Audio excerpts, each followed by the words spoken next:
Shalom Bapak Ibu, saudara-saudara yang kasih dalam Tuhan. Selamat bertemu, bergabung dalam ibadah kita pada minggu pertama dari bulan Juni ini. Kita sungguh bersyukur kalau kita berapa minggu sudah, atau mungkin 2 bulan kita sudah lewati, di mana kita mengadakan kebaktian online. Dan saat ini, karena ini minggu pertama, kita akan mengadakan perjamuan kudus. Jadi saya percaya Bapak Ibu sudah menyiapkan roti dan anggur yang nanti kita akan sama-sama rayakan bersama perjamuan kudus ini. Mari kita akan siapkan hati dan pikiran kita untuk kita masuk ke dalam hadirat Tuhan dalam ibadah pada minggu pagi ini, yaitu dengan kita naikkan pujian, manis kau dengar.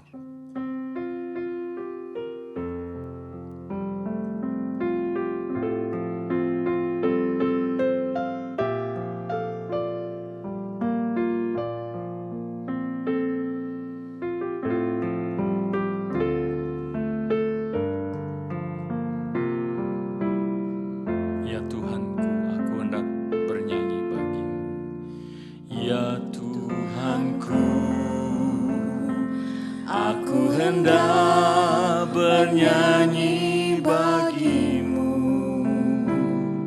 selama ku hidup. Ya Allahku, aku hendak bermazmur bagimu selagi ku ada. Kita ulang lagi, ya Tuhanku. Ya Tuhanku, aku hendak bernyanyi bagimu selama ku hidup. Ya Allahku, aku hendak bermazmur bagimu selagi ku ada. Inilah yang ku renungkan, inilah yang ku renungkan setiap waktu. Nyanyian pujian dan pengagungan kepadamu.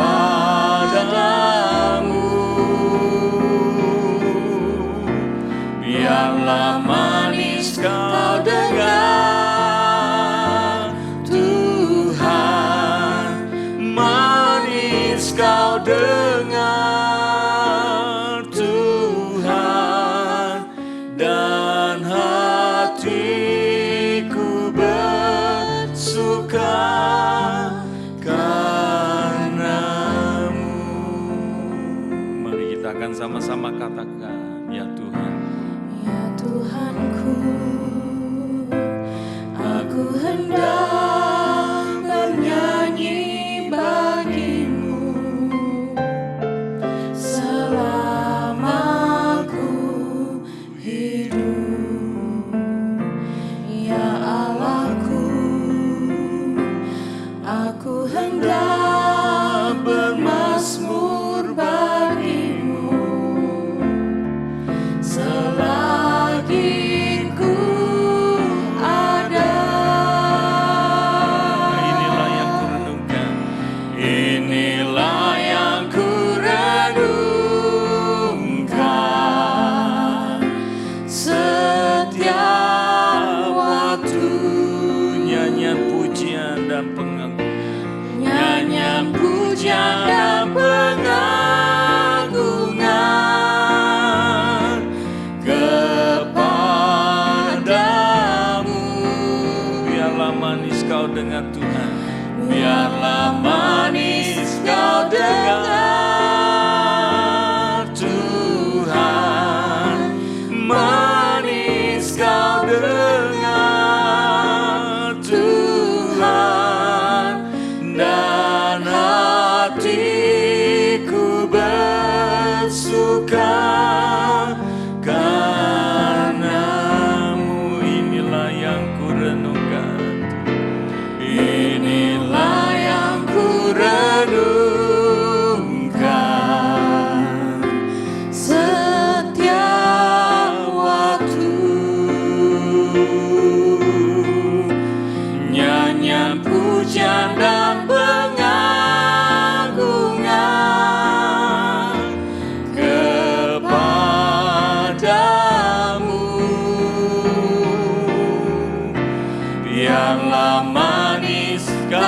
dengar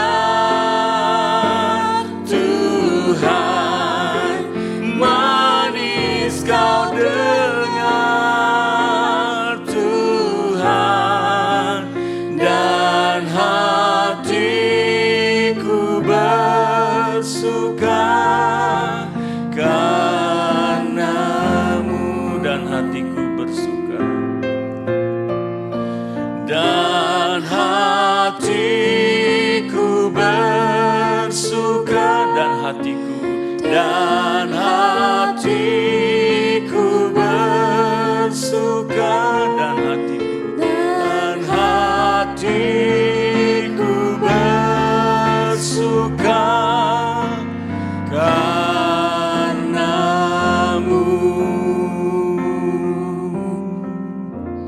Mari kita akan berdoa.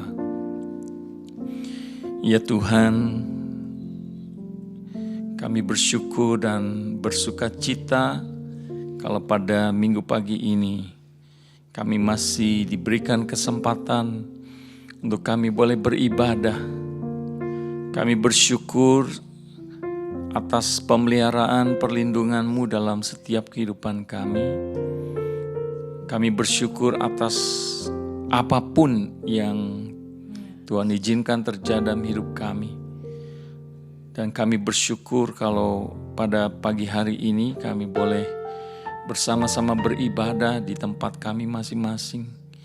Karena kami percaya kuasa-Mu tidak terbatas, tidak dapat dibatasi dengan ruang, waktu, tempat. Engkau hadir di tengah kami. Dan kami menyerahkan ibadah ini dari awal hingga akhir.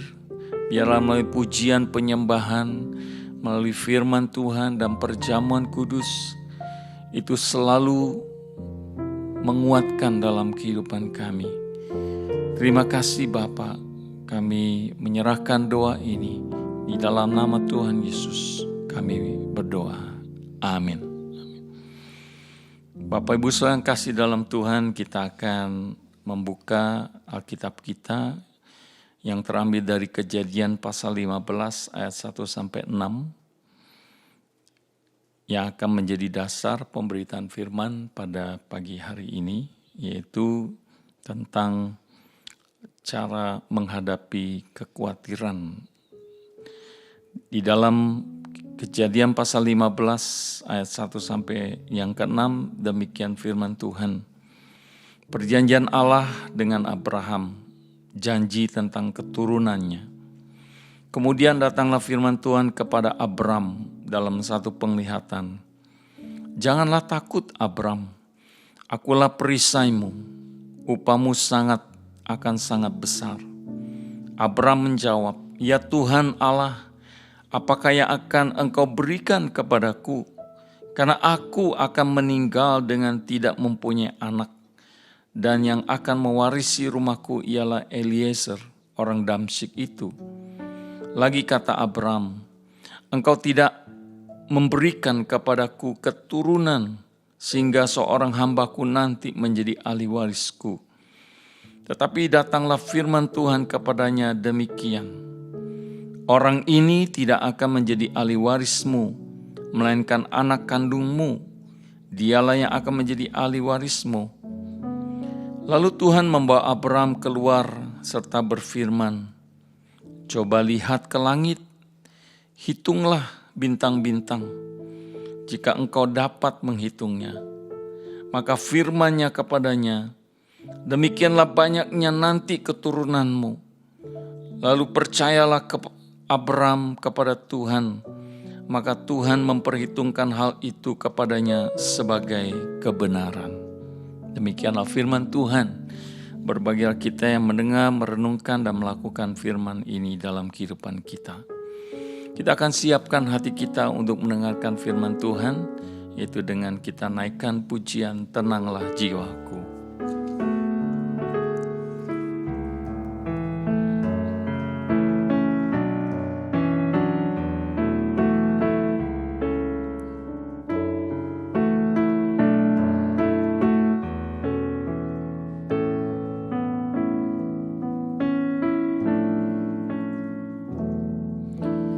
Lebih dari segalanya.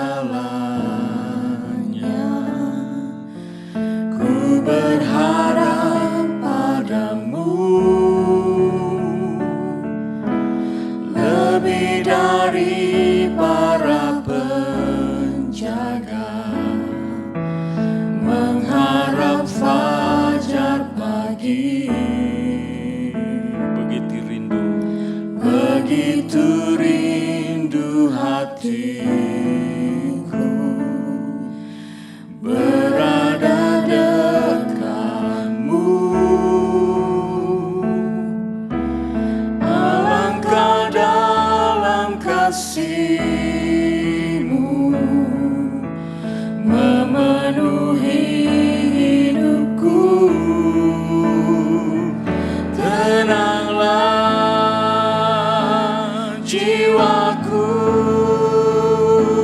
dalam naungan sayap-Mu, menembus awan kelabu, pandang kemuliaan-Mu selalu. Ku rindu lekat dalam hati-Mu, mengikuti rencana-Mu. Yesus Tuhan Rajaku, lebih dari segalanya ku berharap padamu. Lebih dari segalanya ku berharap padamu, lebih dari para penjaga, mengharap fajar pagi. Begitu rindu hatiku berada dekatmu. Alangkah dalam kasih-Mu memenuhi hidupku.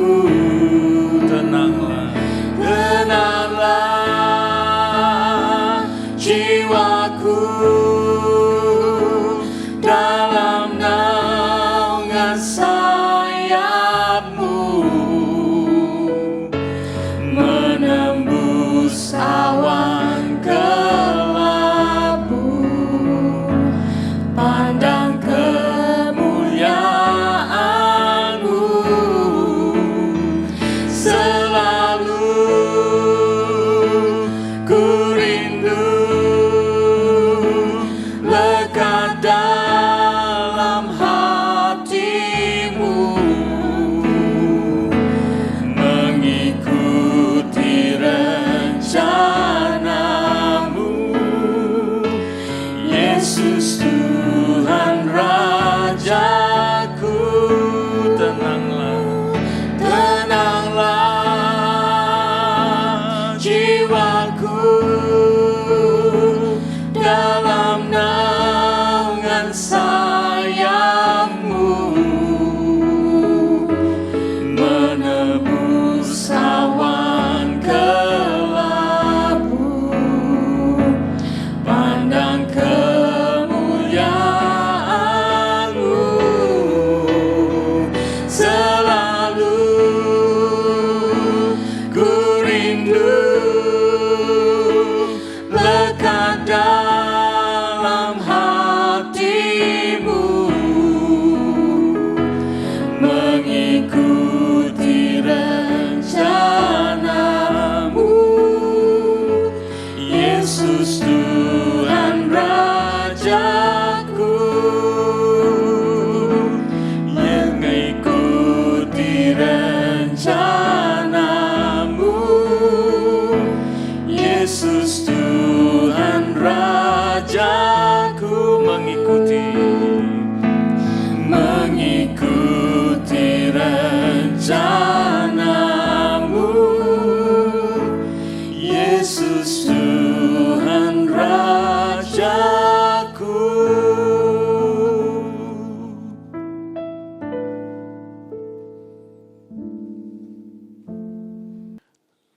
Mari kita akan sama-sama berdoa untuk kebenaran firman Tuhan. Bapa di surga, terima kasih sekali lagi. Kami bersyukur karena pada minggu pagi ini kami boleh memuji, menyembah Engkau, dan saat ini kami akan mendengarkan kebenaran firman-Mu. Dan kami berdoa biarlah kebenaran firman ini boleh berbicara kepada setiap kami. Dan firman-Mu berkuasa untuk menolong kami supaya kami terus berani untuk menghadapi segala apapun tanpa ada kekhawatiran, ketakutan yang menguasai hidup kami. Terima kasih buat Roh Kudus yang membantu menolong kami untuk kami boleh mendengar, mengerti, dan melakukan firman-Mu dalam hidup kami. Terima kasih Bapa, berfirmanlah karena kami siap mendengarkan firman-Mu. Dalam nama Tuhan Yesus kami berdoa. Amin. Bapak Ibu Saudara yang kasih dalam Tuhan, kita kembali membuka dari kitab Kejadian pasal 15 ayat 1-6. Ini adalah merupakan satu pengalaman kehidupan dari seorang tokoh Alkitab yang bernama Abram, ya, di mana kita akan sama-sama belajar khususnya bagaimana cara kita menghadapi kekhawatiran di dalam kehidupan kita. Pada suatu hari ada seorang konselor ditelepon oleh seorang ibu yang sedang khawatir.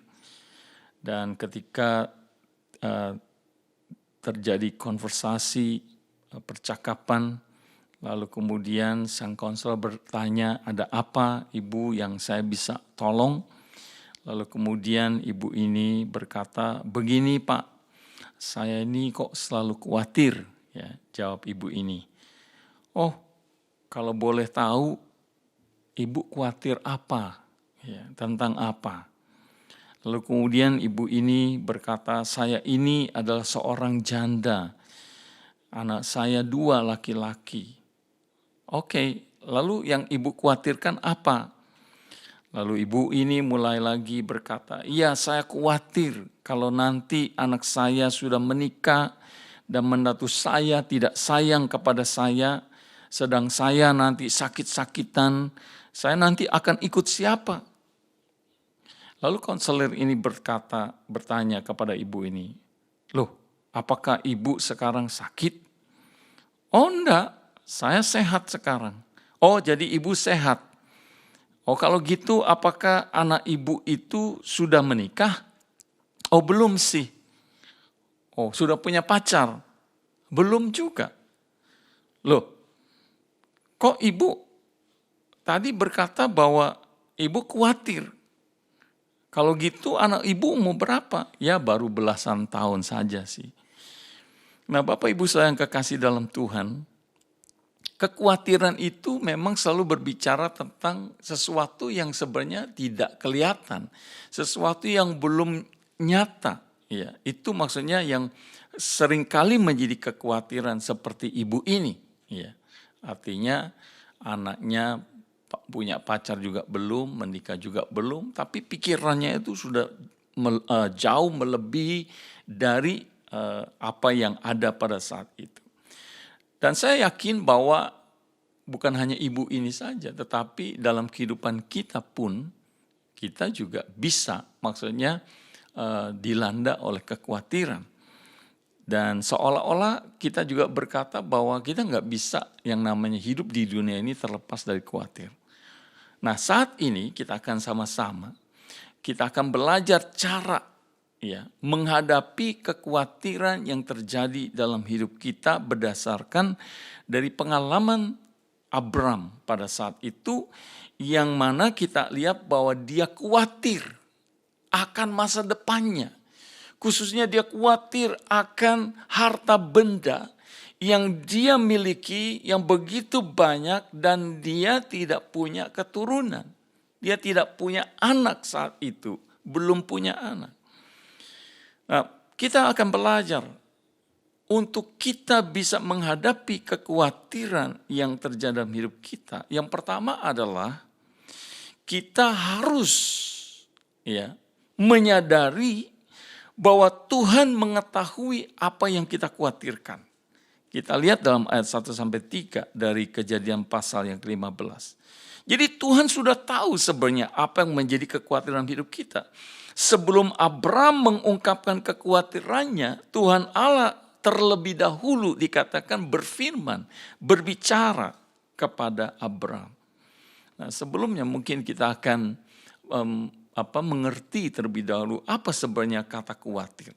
Nah, khawatir itu adalah ada rasa takut, gelisah, cemas terhadap sesuatu yang belum terjadi dan belum diketahui secara pasti. Jadi itu yang namanya khawatir. Nah, kita lihat dalam konteks daripada Abram. Abram khawatir akan masa depannya. Maksudnya yang belum dilihat tentunya. Dia khawatir bahwa dia tidak punya keturunan. Dia khawatir tidak ada yang menjadi ahli warisnya.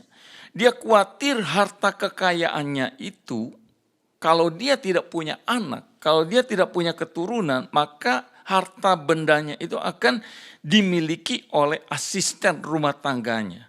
Ya. Jadi ini kekhawatiran yang kalau boleh dikatakan ya tentu kekhawatiran yang nyata juga. Kenapa? Karena kita tahu bahwa Abram pada saat itu usianya juga tidak muda. Dia sudah memasuki usia yang dikatakan usia yang lanjut.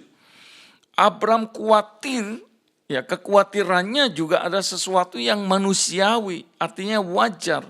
Kenapa? Karena Abram saat itu telah menunggu dari sejak Abram dipanggil keluar dari kaum keluarganya untuk menjadi bangsa yang besar di Kejadian 12 ya. Itu kita melihat bahwa dia dipanggil itu sudah maksudnya dia sudah dalam usia yang tidak muda lagi. Dan Abram telah menunggu ketika dia sudah keluar dari Kejadian 12 itu keluar dari keluarganya, kaum keluarganya, dan dia sudah menunggu kurang lebih 15 tahun.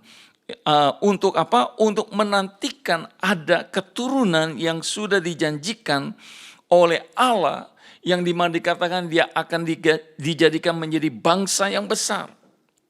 Dan secara nyata yang dia alami adalah bahwa dia semakin umurnya semakin tua. Kira-kira pada saat ini, pada ayat ini, dia berumur 86 tahun.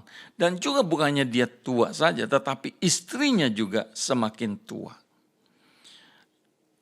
Nah, kalau kita kembali melihat ayat ini, memang ada kekhawatiran yang beralasan. Ada kekhawatiran yang maksudnya nyata. Yang maksudnya memang kita khawatir. Seperti Abram. Tetapi yang kita mesti pada saat ini kita mau belajar adalah ketika Abram khawatir, apa yang dilakukan oleh Tuhan? Kalau kita lihat di dalam ayat yang pertama, di situ dikatakan bahwa firman Tuhan itu datang kepada Abram. Jadi artinya Tuhan tahu apa yang menjadi kegelisahan dalam hidup Abram. Tuhan mengerti apa yang menjadi kekhawatiran yang dialami oleh Abram. Kenapa? Karena firman Tuhan terlebih dahulu datang kepada dia. Jadi bukan maksudnya Abram langsung bicara mengungkapkan kekhawatirannya kepada Tuhan. Tetapi kita melihat bahwa Tuhan yang terlebih dahulu berfirman. Artinya adalah bahwa Tuhan mengetahui apa yang menjadi keberadaan daripada Abram saat itu. Nah, itu sebabnya pada saat ini kita akan sama-sama, kalau ketika kita mengalami kegelisahan atau kekhawatiran, maka kita harus ingat bahwa Tuhan tahu apa yang saudara dan saya khawatirkan. Ada sebuah pepatah kuno yang mengatakan demikian. Anda tidak dapat melarang seekor burung terbang di atas kepala Anda. Ya, sekali lagi, Anda tidak dapat melarang seekor burung terbang di atas kepala Anda, tetapi Anda dapat melarang burung itu bersarang di kepala Anda. Ya, jadi kita nggak bisa melarang kalau ada burung yang terbang. Tetapi yang kita bisa lakukan, kalau ada seekor burung yang mau tinggal di kepala kita, bahkan membuat sarang sampai bertelur misalnya, itu menjadi satu keberadaan kita sendiri. Maksudnya itu menjadi satu respon kita. Apakah kita memang membiarkan seekor burung itu maksudnya menghinggapi dan bersarang di dalam kepala kita atau tidak. Nah, jadi dengan kata lain, ini berbicara mengenai kekhawatiran. Kekhawatiran yang wajarnya adalah bahwa kita memang bisa istilahnya menghadapi kekhawatiran yang ada dalam kehidupan kita. Bahkan kekhawatiran kita juga ada kekhawatiran yang nyata. Kalau memang ada kekhawatiran yang tidak nyata, nah itu lebih lagi maksudnya kita harus tidak boleh maksudnya terkuasai dengan kekhawatiran. Dan kalaupun itu nyata, sekali lagi itu terserah dari saudara dan saya. Apakah mau membiarkan kekhawatiran itu berdiam, lalu kemudian akhirnya menguasai hati dan pikiran kita, sehingga mempengaruhi akan kehidupan saudara dan saya. Tetapi ketika kita mengetahui, menyadari bahwa Tuhan tahu apa yang menjadi kekhawatiran saudara dan saya, harusnya membuat kita tidak terkuasai oleh kekhawatiran itu. Nah, yang kedua, cara yang kedua adalah kita melihat bahwa menghadapi kekhawatiran, yang pertama kita harus menyadari Tuhan itu tahu apa yang menjadi kekhawatiran kita. Dan yang kedua adalah Tuhan memberikan janji atau jaminan kepastian terhadap apa yang kita khawatirkan. Jadi kita mesti percaya kepada Tuhan yang memberikan jaminan kepastian atas kekhawatiran kita. Tuhan sendiri yang dikatakan di dalam ayat 4 berjanji kepada Abraham bahwa kamu akan memiliki anakmu, anak kandungmu sendiri. Kenapa? Karena dalam pemikiran Abraham, kalau memang Tuhan tidak memberikan istilahnya anak kepada dia, ya sudah, mungkin dia pikir ya sudah, berarti yang menjadi hak ahli waris dari harta kekayaannya adalah pembantunya atau yang dikatakan disebut Eliezer. Tetapi Tuhan berkata tidak. Kamu akan memberikan warisanmu itu kepada anak kandungmu sendiri. Nah, dari peristiwa ini kita melihat bahwa kekhawatiran berasal dari ketidakpastian. Seperti Abraham khawatir akan masa depan keluarganya karena dia tidak memiliki kepastian. Ketidakpastian itu maksudnya berdasar dari umur yang bertambah, yang semakin membuat kemungkinan untuk memiliki anak itu semakin kecil. Karena dia membandingkan janji Allah dengan kenyataan yang dihadapi saat itu yang sangat bertentangan. Maksudnya dia mengingat bahwa ketika Allah memanggil keluar dan dia berjanji bahwa dikatakan kamu akan kujadikan menjadi bangsa yang besar. Dan ini kira-kira udah istilahnya 12 tahun, belasan tahun sudah lewat dan Abraham berkata, mana janjinya? Maksudnya kok makin lama aku semakin usianya semakin lanjut, tetapi tidak ada tanda-tanda bahwa aku memiliki anak, memiliki keturunan. Dan inilah ketidakpastian yang maksudnya yang dialami oleh Abraham. Dan kita juga menyadari bahwa kepastian itu memang akan membawa ketenangan. Ya.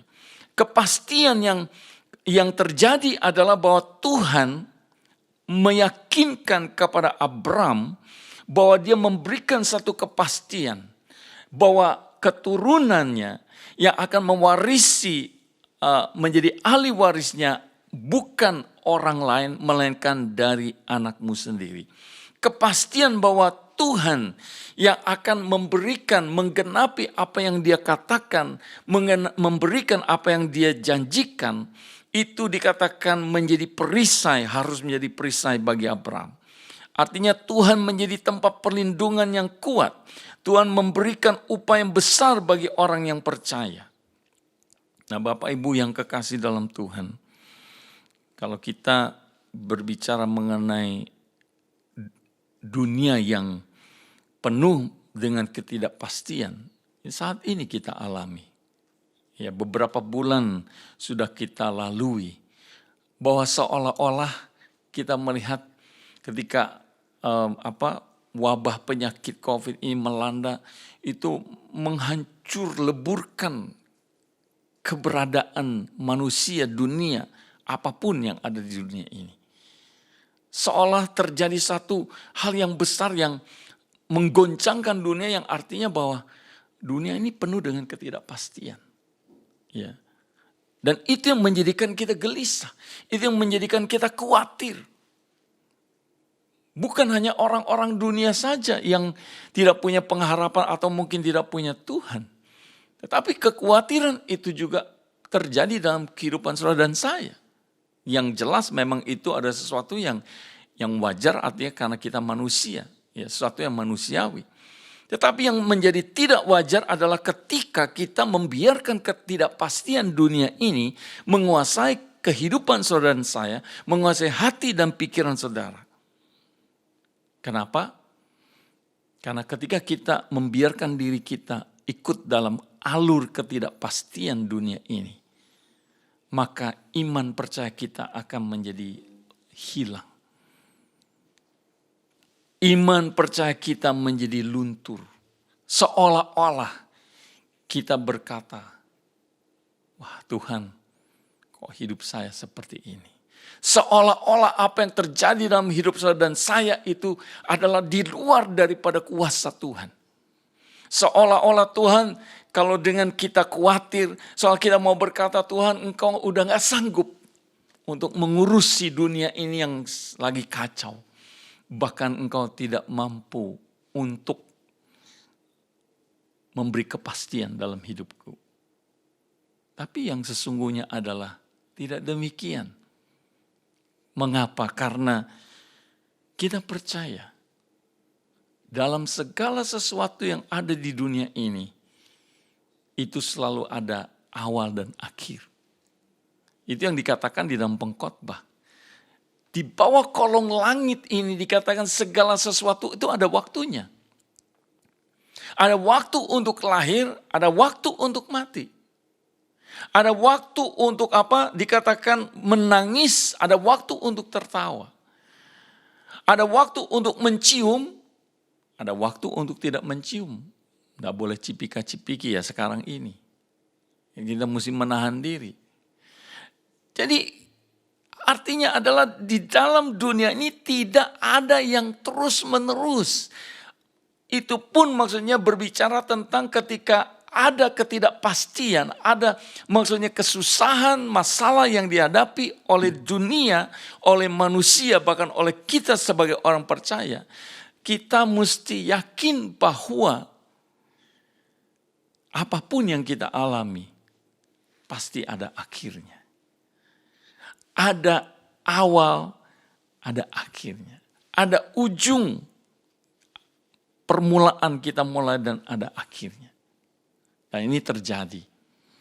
Saya ingat ketika tanggal 22 Maret, itu adalah yang terakhir, minggu terakhir kita beribadah. Karena 29 sudah dibuat peraturan tidak boleh untuk beribadah. Wah, kita semua kacau, artinya hati kita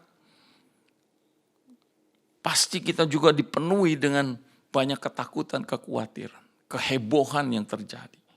Bahkan juga ketidakterimaan, seolah kita dibatasi. Kita beribadah, beraktivitas. Tapi kita melihat bahwa segala sesuatu itu ada awal dan juga akan ada akhir. Ketika kita melihat sebuah terowongan, kita mungkin masuk ke dalam terowongan yang gelap, yang kita tidak bisa melihat apa-apa. Ketika kita mengendarai sebuah mobil di terowongan, Yang kita tahu adalah akan ada akhir dari terowongan ini. Akan ada mulai cahaya yang akan bersinar. Ketika kita melihat langit yang mendung, yang gelap, di situ kita melihat apa? Pada akhirnya kita akan melihat pelangi dan langit yang cerah. Selalu seperti itu.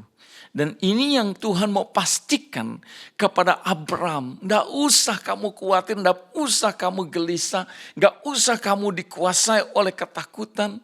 Kenapa? Karena pada waktunya pasti Tuhan memberikan yang terbaik. Dan itu terjadi dalam kehidupan saudara dan saya. Yang ketiga, cara yang ketiga adalah untuk kita bisa menghadapi kekhawatiran. Kita percaya bahwa Tuhan akan memberikan jalan keluar dalam menghadapi kekhawatiran. Artinya Tuhan memiliki cara untuk mengatasi kekhawatiran yang kita hadapi. Ketika Abraham dikatakan ada di dalam kekhawatiran, lalu kemudian apa yang terjadi kalau kita lihat dalam ayat yang kelima, dikatakan lalu Tuhan membawa Abraham keluar dari tendanya, dari kemahnya, lalu kemudian Tuhan berkata kepada Abraham, coba lihat ke langit. Saya percaya ini adalah waktu yang malam, ya. Kenapa? Karena dikatakan oleh Tuhan, lihatlah ke langit, hitunglah bintang-bintang jika engkau dapat menghitungnya. Jadi Tuhan punya cara untuk memberikan jalan keluar bagi Abraham yang saat itu menghadapi kekhawatiran. Tuhan membawa keluar Abraham dari tendanya, dari kemahnya. Yang artinya bahwa Tuhan ingin membawa Abraham itu keluar dari lingkaran kekhawatirannya. Tuhan mengajak dia untuk keluar, untuk melihat, untuk maksudnya memperhatikan akan ciptaan Tuhan. Tuhan sebenarnya sedang mengalihkan fokus Abraham yang tadinya hanya terkuasai di dalam tenda kekhawatiran, kemah kekhawatirannya. Lalu kemudian Tuhan mengajak dia keluar dan dia mau memperlihatkan kepada angkasa, kepada langit yang begitu luar biasa, yang begitu luas, bahkan yang begitu kompleks dikatakan.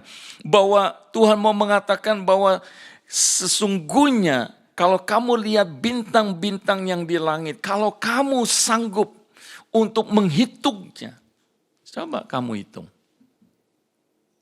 Saya percaya mungkin kalau Abraham, oke, saya coba hitung. 1, 2, 3 dia tunjuk. Tapi gak kelar-kelar. Dan akhirnya dia gak bisa lagi menghitung. Makanya Tuhan berkata, kalau memang engkau bisa menghitungnya. Secara tidak langsung sebenarnya Tuhan ingin berkata kepada Abraham, lihat bintang-bintang hasil ciptaanku. Secara tidak langsung Tuhan ingin mengatakan kepada Abraham, bintang-bintang yang lebih komplikasi ini, aku bisa ciptakan apalagi manusia. Secara tidak langsung Tuhan ingin Abraham supaya dia tidak terus-menerus berfokus kepada kekhawatiran yang ada dalam hati dan pikirannya. Tetapi Tuhan mau dia supaya melihat akan kuasa daripada Tuhan. Artinya, kalau alam semesta yang begitu luar biasa ini, Allah sanggup untuk menciptakan. Apalagi manusia, bahkan problem manusia yang tentu tidak ada apa-apanya di hadapan Tuhan.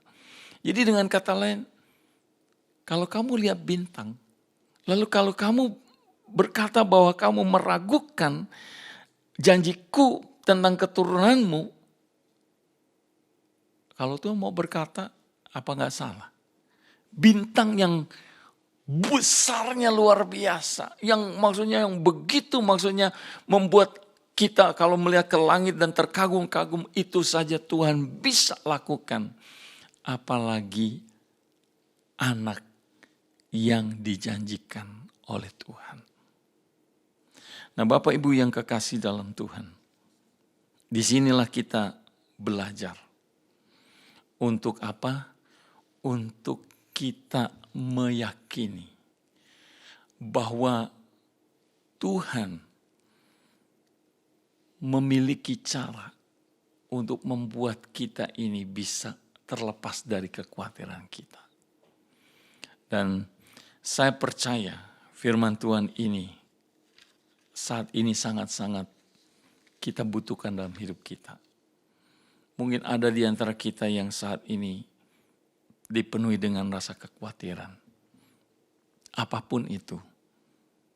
Mungkin dalam masalah pekerjaan, dalam masalah keluarga, bahkan mungkin dalam masalah kesehatan, keadaan dunia saat ini. Tapi saya mau katakan, kalau kita sebagai orang yang percaya kepada Tuhan, janganlah biarkan kekhawatiran itu menguasai kita. Tetapi kita bisa meyakini bahwa Tuhan tahu apa yang menjadi kekhawatiran kita. Dan juga Tuhan, kalau kita lihat, Dia memberikan kepastian dari ketidakpastian yang terjadi dalam hidup kita. Bahwa satu hari kelak kita akan mencapai garis terakhir dari segala problem masalah yang kita hadapi. Dan Tuhan yang akan membuka jalan. Tuhan yang akan memberikan jalan keluar dari segala apapun yang kita khawatirkan. Yang kita harus lakukan adalah kita percaya. Karena itu kata kuncinya. Itu yang dikatakan dalam ayat 6. Lalu percayalah Abram kepada Tuhan. Percaya kepada apa yang Tuhan katakan. Percaya kepada apa yang Tuhan janjikan. Percaya kepada kuasa yang Tuhan miliki dalam kehidupannya. Maka hal itu dikatakan menjadi satu kebenaran. Makanya dikatakan Abraham. Abraham adalah bapa dari segala orang beriman. Kenapa? Karena dia punya keyakinan yang kuat dalam hidupnya. Biarlah melalui kebenaran firman Tuhan ini, itu boleh menguatkan apapun yang saat ini menjadi keberadaan kita. Supaya kita tidak dikuasai oleh kekhawatiran apapun yang ada dalam hidup kita. Demikianlah firman Tuhan yang telah kita dengar, yang memberitahukan, mengajar kita untuk kita tidak perlu khawatir tentang apapun dalam kehidupan kita. Mari kita akan sama-sama berdoa. Bapa di surga, sekali lagi kami bersyukur dan berterima kasih karena kami percaya firman-Mu itu berkuasa, firman-Mu itu hidup, dan kami bersyukur karena kami tidak perlu khawatir dalam hidup kami, karena kami percaya apa yang kami khawatirkan itu sebenarnya Engkau tahu ya Bapa.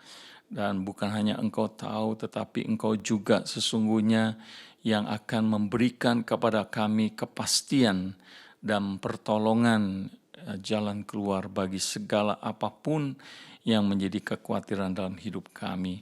Kami mohon kiranya biarlah firman ini, kalau ada di antara kami yang saat ini mungkin dikuasai oleh kekhawatiran, biarlah firman-Mu ini boleh melepaskan akan kekhawatiran yang membuat hidup kami tidak tenang. Kami boleh dipulihkan, kami boleh dibuat menjadi tenang karena kami percaya bahwa Engkau adalah Allah yang peduli dalam segala keadaan situasi yang kami hadapi. Terima kasih Bapak, kami sungguh bersyukur untuk kebenaran firman-Mu. Juga sebentar kami akan mengadakan perjamuan kudus. Biarlah kiranya Engkau yang memberkati, Engkau mengurapi roti dan anggur yang akan kami makan dan minum. Biar itu boleh melambangkan akan pengorbanan Kristus yang telah diberikan buat kami semua. Terima kasih Bapa, di dalam nama Tuhan Yesus kami bersyukur dan berdoa. Amin. Bapak Ibu saudara yang kasih dalam Tuhan, kita akan sama-sama meresponi kebenaran firman Tuhan dan juga kita akan menyiapkan hati kita untuk menerima perjamuan kudus. Saya percaya Bapak Ibu semua sudah mempersiapkan roti dan anggur untuk kita sama-sama mengadakan perjamuan kudus. Mari kita akan naikkan pujian oleh kuasa darah-Mu.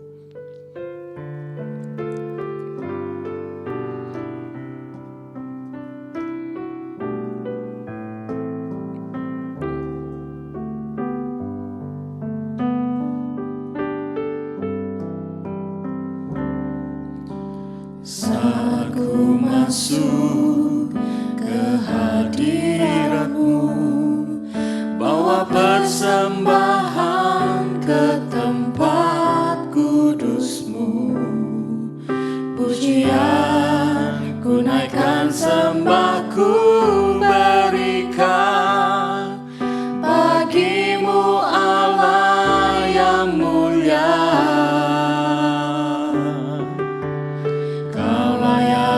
Ku menghampiri-Mu, melihat tata kemuliaan-Mu Tuhan. Pujian ku naikkan, sembah ku berikan bagi-Mu Allah yang mulia. Oleh kuasa Kau telah tebus dosaku, kekudusan-Mu melingkupiku.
ciptaan yang baru oleh kuasa darah-Mu.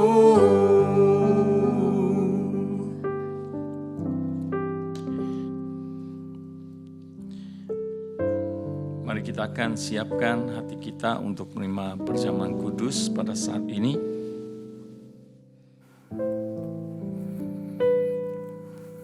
Perjamuan kudus ini terbuka bagi setiap kita semua yang saat ini percaya kepada Tuhan Yesus, telah dibaptis atau disidi, dapat mengambil bagian dalam perjamuan kudus ini.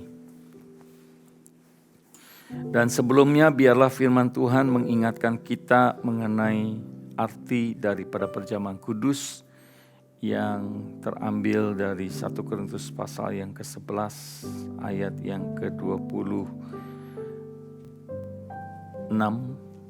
yang demikian firman Tuhan. Sebab setiap kali kamu makan roti ini dan minum cawan ini, kamu memberitakan kematian Tuhan sampai Ia datang. Jadi barang siapa dengan cara yang tidak layak makan roti atau minum cawan Tuhan, dia berdosa terhadap tubuh dan darah Tuhan. Karena itu hendaklah tiap-tiap orang menguji dirinya sendiri, dan baru sesudah itu ia makan roti dan minum dari cawan itu. Sebab apa yang telah kuteruskan kepadamu telah aku terima dari Tuhan, yaitu bahwa Tuhan Yesus pada malam waktu ia diserahkan, ia mengambil roti, sesudah itu ia mengucap syukur atasnya, ia memecah-mecahkannya dan berkata, inilah tubuhku yang diserahkan bagi kamu, perbuatlah ini menjadi peringatan akan aku. Demikian juga ia mengambil cawan sesudah makan, lalu berkata, cawan ini adalah perjanjian baru yang dimeteraikan oleh darahku, perbuatlah ini setiap kali kamu meminumnya mengingat akan aku. Kita akan siapkan hati kita masing-masing dengan kita mengangkat roti di tangan kita. Jemaat yang kekasih di dalam Tuhan, terimalah roti ini yang merupakan lambang daripada tubuh Kristus yang telah diserahkan buat saudara dan saya. Mari kita makan sebagai tanda kasih-Nya kepada kita. Mari kita makan.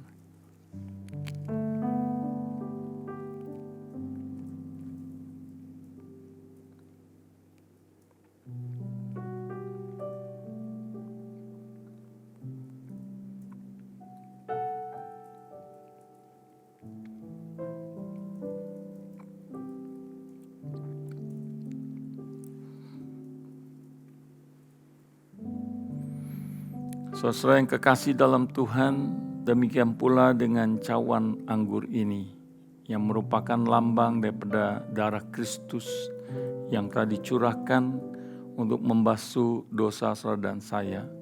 Mari kita minum sebagai tanda kasih-Nya kepada kita. Mari kita minum.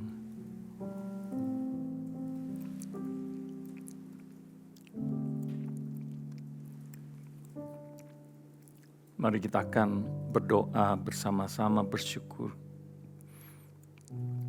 Terima kasih Bapa di surga, kalau melalui perjamuan kudus ini, kami boleh diingatkan, supaya kami tidak perlu takut, kami tidak perlu khawatir tentang apapun yang ada dalam hidup kami.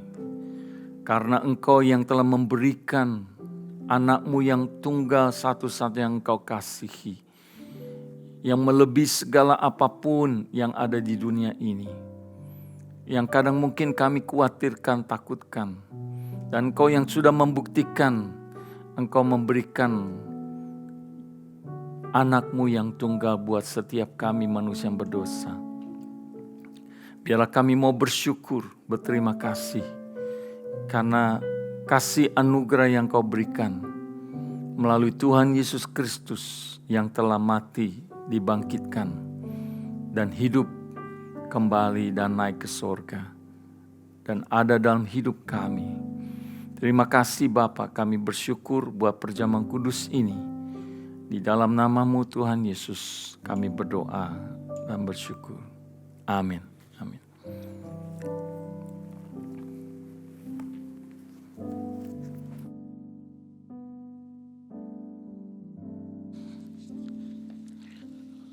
Bapak Ibu yang kekasih dalam Tuhan, saat ini ada beberapa pengumuman yang perlu kita perhatikan sebelum nanti kita akan masuk dalam doa syafaat.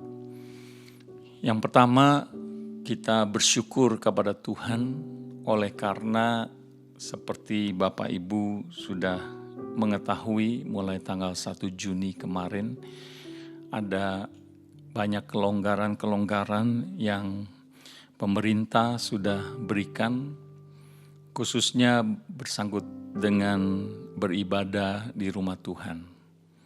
Oleh sebab itu, kita sungguh bersyukur dan kita sungguh melihat kuasa Tuhan yang bekerja.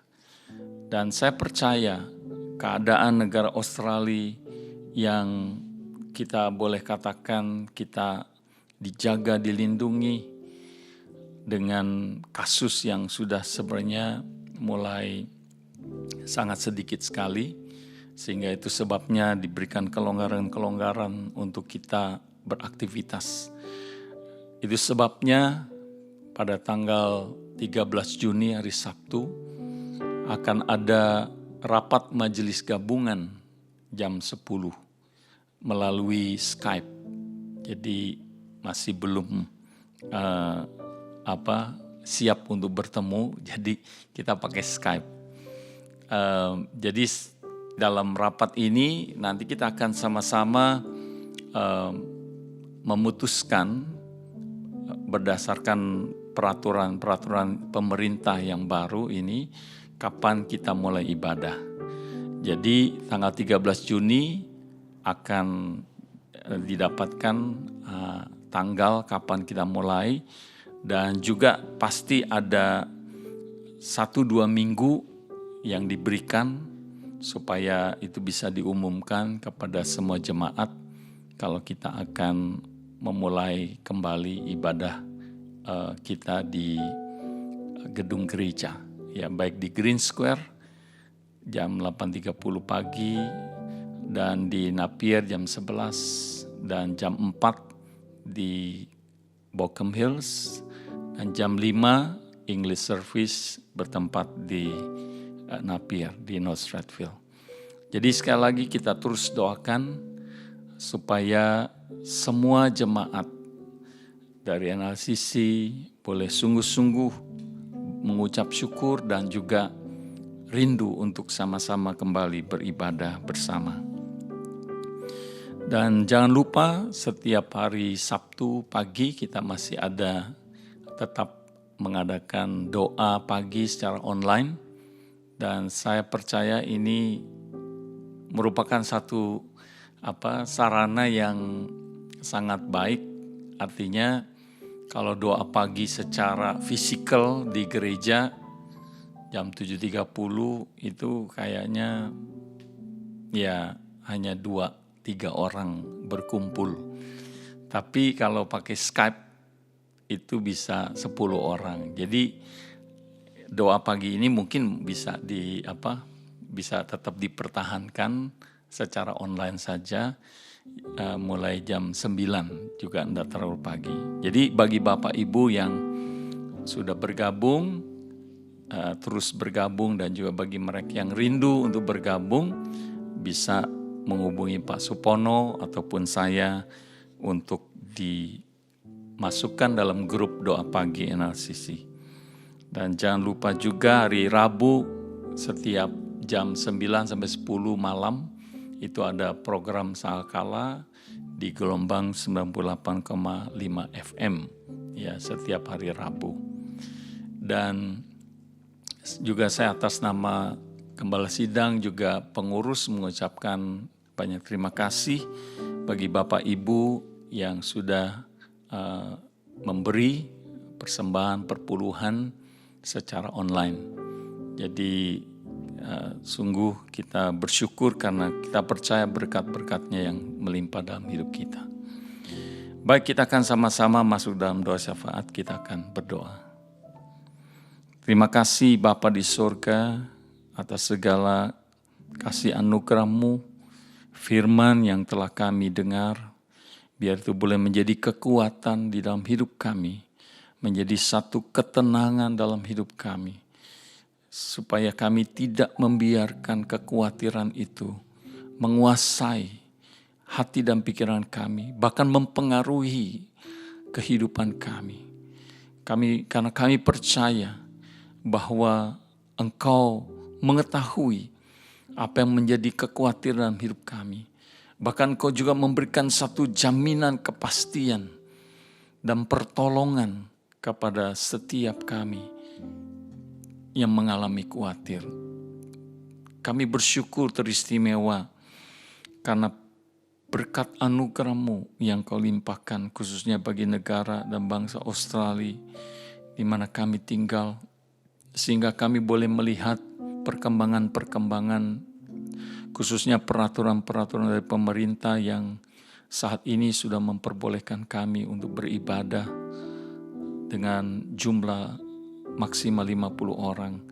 Kami sungguh bersyukur karena kami percaya ini adalah kuasa-Mu, dan biarlah kami mau bersyukur dan kami mau berterima kasih kalau pada akhirnya dalam minggu-minggu depan kami boleh kembali beribadah, memuji menyembah Tuhan bersama dengan saudara-saudara seiman di dalam rumah Tuhan. Bapa, kami percaya ini adalah karena kuasa-Mu. Kami percaya ini adalah jawaban doa yang Engkau berikan kepada negara dan bangsa Australia ini. Dan tolong kami supaya kami tidak lagi dikuasai dengan ketakutan, kekhawatiran. Tapi biar kami melihatkan kuasa-Mu yang telah Engkau kerjakan dan terus kerjakan dalam kehidupan kami masing-masing. Bapa, kami berdoa bagi seluruh jemaat NLCC ataupun bagi setiap jemaat yang ikut bergabung di dalam ibadah pada minggu pagi ini. Engkau memberkati dalam setiap kehidupan kami. Engkau menjaga, melindungi dalam segala aktivitas kami, dalam pekerjaan, dan juga bagi anak-anak kami yang mulai sekolah. Tuhan berkati, Tuhan jaga, lindungi.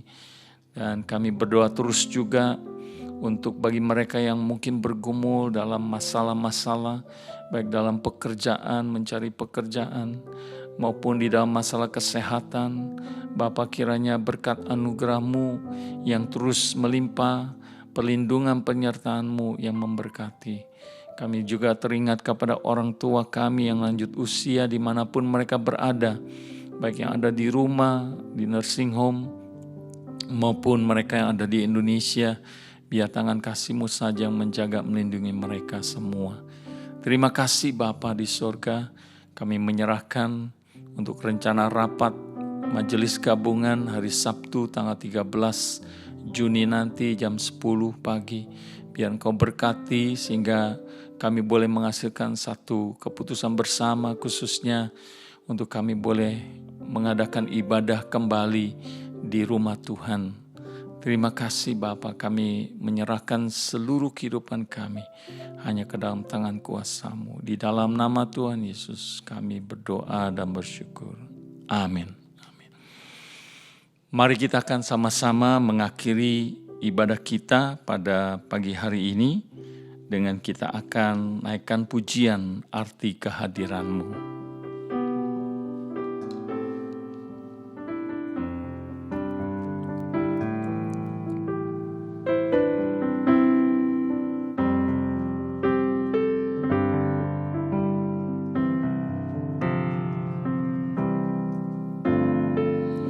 Jalan-Mu tak terselami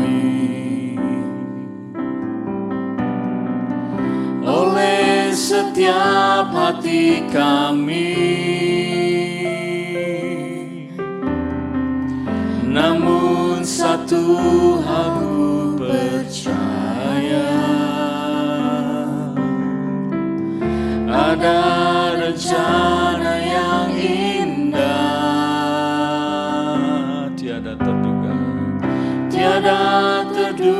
kekasih-Mu. Heran dan besar bagiku arti kehadiran-Mu selalu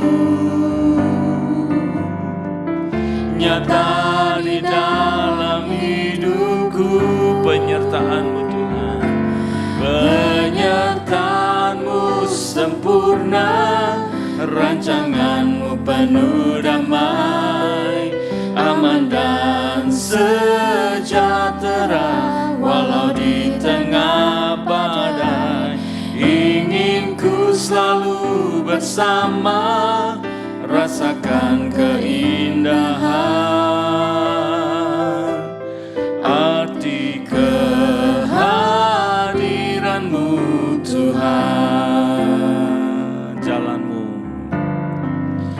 Jalan-Mu tak terselangi oleh setiap hati kami Tuhan, oleh setiap hati kami. Namun satu hal ku percaya, ada rencana yang indah, tiada terduga kasih-Mu. Heran dan besar bagiku arti kehadiran-Mu selalu nyata di dalam hidupku. Penyertaan-Mu sempurna, rancangan-Mu penuh damai, aman dan sejahtera walau di tengah badai. Ingin ku selalu bersama, rasakan keindahan arti kehadiran-Mu Tuhan. penyertaan-Mu Tuhan, penyertaan-Mu sempurna, rancangan-Mu penuh damai, aman dan sejahtera walau di tengah badai. Ingin ku selalu bersama, rasakan keindahan arti kehadiran-Mu Tuhan. arti kehadiran-Mu, Arti kehadiran-Mu Tuhan. Arti kehadiran-Mu Tuhan. Jemaat yang kekasih dalam Tuhan, arahkanlah hati dan pikiran-Mu di hadapan Allah yang hadir di tengah kita. Dan terimalah berkat anugerah damai sejahtera dari Allah Bapa, kasih sayang sukacita dari Tuhan Yesus Kristus, penyertaan dan penguatan daripada Roh Kudus senantiasa menyertai kita dari saat ini sampai Tuhan Yesus datang yang kedua kali. Amin. Engkaulah Tuhan, Engkaulah Raja, berdaulat atas hidupku, ku berserah